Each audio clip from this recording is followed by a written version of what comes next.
name is Jerryson Doss, and I am called a social entrepreneur, an entrepreneur, a CEO, a philanthropist, and I'm termed as being successful. But the truth is, it is so different from what I have gone through, and I would like to share what launched me forward, because currently we educate underprivileged children. I have an orphanage, I have a shelter for abandoned youths, a shelter for mothers who are single. We take them off the streets and we educate their children and provide them jobs. And the people that work in my factory are ex-addicts, graduates from rehab center, the homeless, and a lot more. I'm also involved in providing livelihood to the refugee community as part of the initiative, as well as I have a day job, which I have a company in oil and gas. But let me share with you, I actually come from a fishing village called Chukai Kemaman. Now, the direct translation for the word Chukai, I'm sure you know, in the local dialect is taxes, right? Now, if you think that it's because it's a free port and you don't have to pay taxes, well, it's not true, because what really happened and how it got its name, and I'm not lying to you, someone falls in the river at the beginning of every year and gets eaten up by this beast. It's a crocodile, but they call it the beast, Raksakso.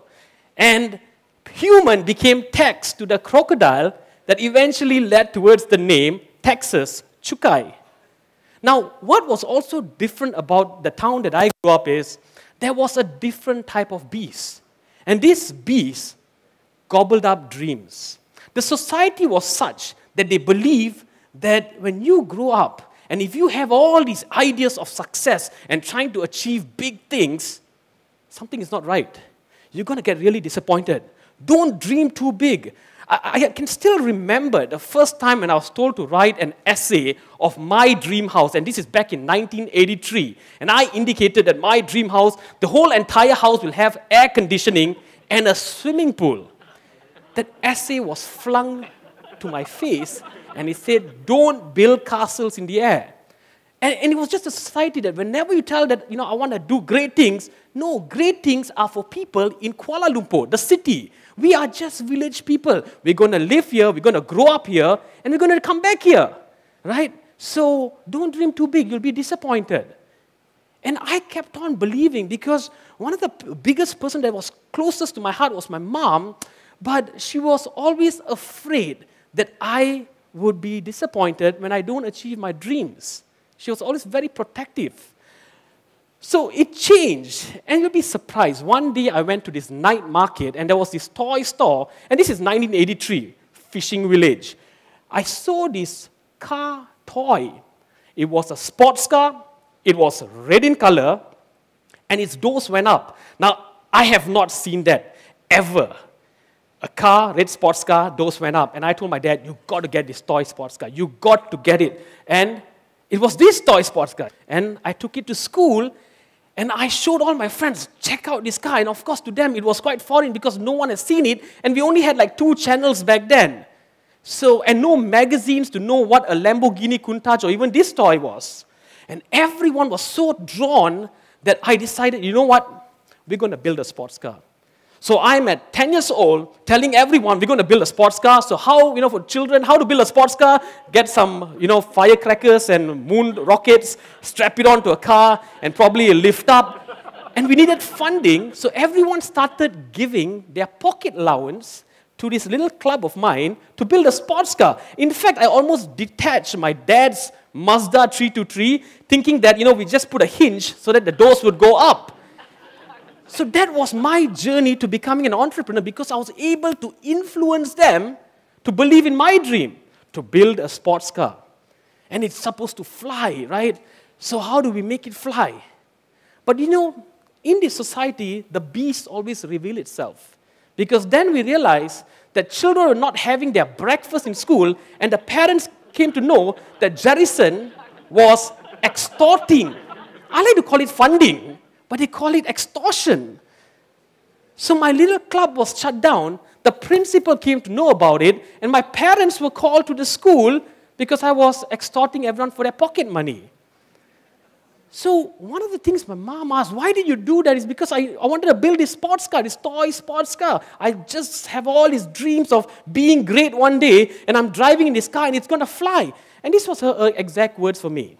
Because in the Indian community, there's only 4 jobs that are important. It's called the ideal job, which is doctor. I can see you all laughing, some of the Indians.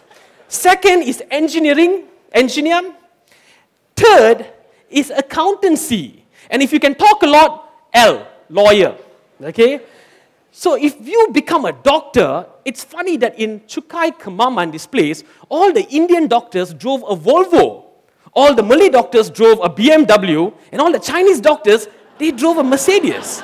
So if you study hard and become a doctor, you will drive a Volvo. But I didn't want to drive a Volvo. I want to make my own sports car. And this is when the beast really hit me hard. The one that destroyed my dreams was, in my school, there were bullies. Now, I was not a victim of bully because I always fought back and got in a lot of trouble. But one day, there was this one particular bully nudged me, and from my bag, the toy car fell out. And this is the toy car that all my friends were working hard to build one day. And I thought he was going to take it, but what he did was, he stomped on it, and it crushed. And for the first time in life, I froze. I was so shocked that I couldn't pick myself because it felt at that moment that everything that everyone was saying about, I'm not meant for big things, this is a dream, you're not going to be able to achieve this, just came flooding through. And I was crushed. And from that time onwards, I believed that I am going to grow up in this village. Now, fast forward, when I was about 21, somehow or another, we ended up coming to Kuala Lumpur for me to finish my tertiary education. Now, imagine this. I'm becoming an accountant, because out of the top three, I'm at the 3rd level, accountancy. And I was doing something, and I've got nothing against any accountants here, but I just didn't enjoy doing it. I was just running the rat race. I had, I go to college. I just felt that, what am I doing? I'm not even enjoying what I'm doing. And I just decided to just follow. And because I was respectful to my mom, who wanted me to be an accountant, I was just doing it. But I felt my life hitting a dead end, and there was no purpose. And one day when I was walking to the college, and I realized there was something in a display in a toy shop that was calling me to come and look over. And as I was crossing the street, I saw something red. And when I came to it, it was that very same toy car that I lost when I was a child and I wanted to build. But you see, at that moment, I'm a grown adult. So, yeah, it's just one of those toys. I'll just buy it anyway. But when I held on to that toy and I went into the bus, all those fantasies, all those, excitement, enthusiasm when I was a child, trying to inspire all my friends, I felt it was coming back. And you know what? There was once upon a time, I wanted to build this. And everyone shut it down. I don't know why, until to the point that I missed my bus stop. The bus had to take a huge round, and I had to be in it and come back. But I told myself, I need to build this because I want that excitement back in my life, to believe that I will do great things. So I told my friends who's doing accountancy, and they said, the beast revealed itself. What do you know about making a sports car? You're doing accountancy. Probably might know how to calculate how much it's going to cost. I said, no, I have to build it. And their beast kept on saying, you can't. So I needed to confront one last thing. So I decided to go to my mom. I said, Mom, I'm going to build a red sports car. Those are going to go up, and it's going to fly. And my mom's exact words were, don't talk nonsense. If your relations come to know about this, they will think that something is wrong with you. Why can't you just study accountancy and go and buy whatever car you want? But this time, I was different. I have changed. Because it was what I needed to hear to go in this journey of making a sports car. I had to make a sports car. And I went to my friends and I said, no, I'm going to make this sports car, so who's in? So not many people believed in my vision back then because I've lost that skill of influencing others. But I had enough to buy 4 wheels. So I put 4 wheels there. I took a chair and I put it right in the middle and I sat on it and I started imagining this beautiful sports car that was growing around me. Not like that, because times have changed, but I just saw a beautiful sports car growing. Now, after 1 year, it was a disaster. It didn't even look like a sports car. It looked like a junk. And you know what? I lost my money. I spent so much on it. And I was spending my time in this garage trying to build this sports car that didn't even look anything close to a car. And everyone was telling, Jerry, have you lost your mind? You're in this garage. You've got no social life. And now you're stuck trying to achieve something that you're not good at. And what's going on? And in that depths of depression, in that moment of being so upset, I had this hallucination.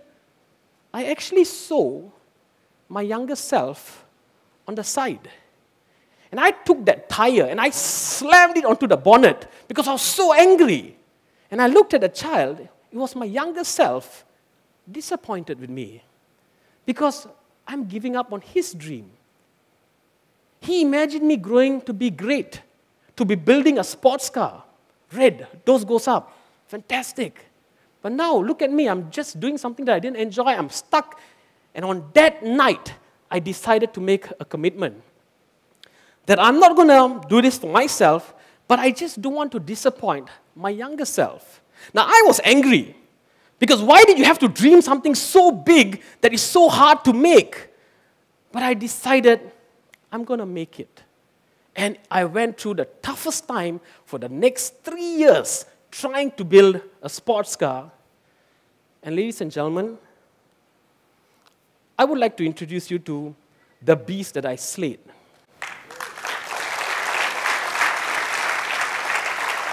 If you notice, it's red in color, it's a sports car, and its doors goes up. It didn't fly, but it flew down the highway. And probably if you flap it hard enough, it could take off. But you see, the day when I built this sports car, I was a different person. Because can you imagine that everyone said it can't be done from childhood? And just been ingrained in my head that I am not meant for great things. But wait a minute, I built a sports car. You told me I couldn't do it. Now I can. And when the day I drove my sports car, it was not about showing off and driving and, being glamorous, but I felt the journey that I took to build something that was impossible. And I slayed that beast in me, the one that told me I couldn't do. So today I want to shout out to anyone here because there's something that is preventing you from achieving your dreams. Now it is disguised as a loved one. It's disguised as your spouse, as your partner, as your friend, as your family member. Also as rational thinking that it makes no sense for you to achieve it because there are so many other priorities in life that you need to do and need to achieve. And you cannot be selfish to achieve that. But trust me on this, that you have to go and pursue it. It could be that trip to Paris. It could be that course that no one wants you to do. Male nursing, and everyone said, no, you're not meant for this. Taboo. Someone had told you when you were a child that you're not supposed to go down that direction. Trust me, you cannot disappoint that inner self, that voice in you, that is the thing that is going to launch you forward. I didn't stop there. Because once you have slayed the beast, nothing will stop you to achieve what you want. And everything that I did in my life thereafter, in the business, in building cars, in building bikes, things that I didn't know how to do, I applied the very same principle. That is, you told me I can't do it. I built a sports car, and it moves. So I applied that principle and went on to build on a few cars. Now, to add icing onto the cake, there was one particular, I love cars. So there was a car show that I needed to go to see all the Ferraris and standard specs, your Lamborghinis, your Maseratis, because I like cars. And when I was about to enter the showroom, there was one of the officials who said, oh, this car has to go inside the show. I said, it's not registered for it. But you know what? It's free parking. So why not, right? So I drive my car into this car show, and I parked my car, but no one knew what car it was. It was this car. What car was it? So everyone started touching it, and they were taking photographs and all, and the poor showroom guy had to keep on polishing it. So finally, there was 2 cars in that entire showroom that had a barrier tape around it. One was mine, and the other one was a Bugatti Veyron, which is worth $4 million US, and I think you know who the owner is. Now, I am not exaggerating, but this is how he approached me and said, how come you're taking part in this show? I mean, you're not fitting the criteria. I said, I don't know, it was free parking, and he told me to park it in. So, well, why not? So he said that, how much to make all of this? About 15,000 US. Oh, that's all. Wait a minute. 15,000 US, $4 million US. Same attention.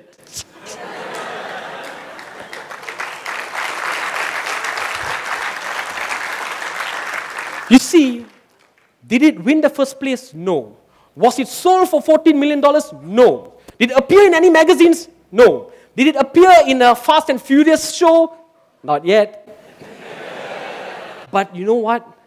I felt $14 million that day. And you can say whatever you want, but I felt $14 million. And it goes to slay the beast. Remember what my friends were saying? What makes your sports car greater than the Ferraris and Lamborghinis out there? Well, I built a car that made me feel 14 million ringgit Malaysia. So today, I want to urge you, go and achieve your dreams. But there's something holding you back. Examine it, look for it, and find that inner child's voice that always wanted you to do it. Because today, I'm considered to be successful.